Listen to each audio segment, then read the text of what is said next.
So my name is Melissa McGrath. I'm from Kansas City, Missouri in the United States. I have been a resident at the fish factory for the month of April 2018. During this month, I have started, I have made this drawing by burning this 2-panel piece of paper with a smoldering incense stick. And I make drawings this way as a way to, because I'm interested in transformation and trauma and how we move through it, I guess. We being, I think, each as our own individual persons and as communities who are responding to trauma that might affect, a whole community, such as a natural disaster or mass incarceration, poverty, or war even. And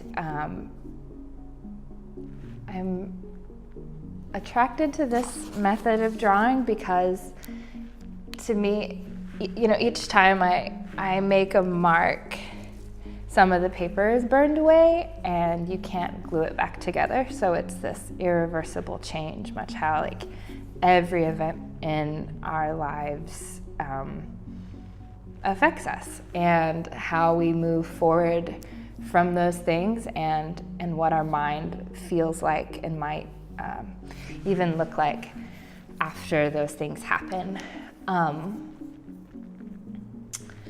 I think that these works are much about the dualities of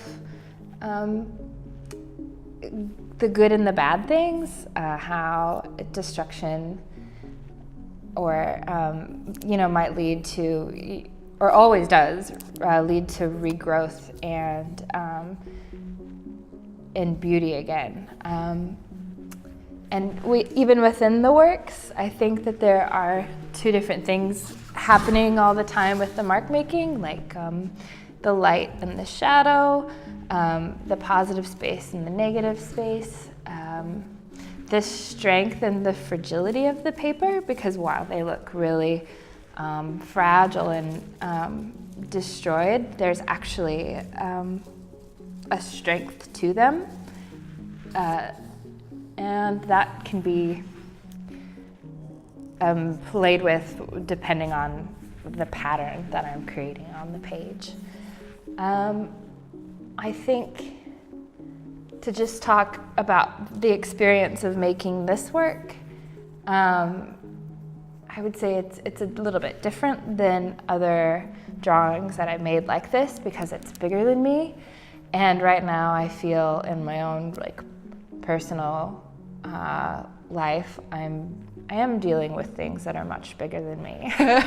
And it was I wanted the challenge of having to stretch on my tippy toes or crouch down on the floor or lay down to work on these things. And I noticed how my body felt at the end of every day of putting in this tedious labor. And I was really afforded the time to be present with those feelings of soreness and feelings of exhaustion. And I'm so grateful for that time here to do that. And I think that to me right now, as it stands, it seems like when I look at this paper, one half being something that I've labored over and changed, I see maybe this other side as not knowing how someone else might be dealing with other things, or with the same things. And I might have set myself up to draw this other side, or to or leave it blank. And I think that's the question that I'm going to take home with me afterwards. And yeah, it's been an experience that I didn't quite expect.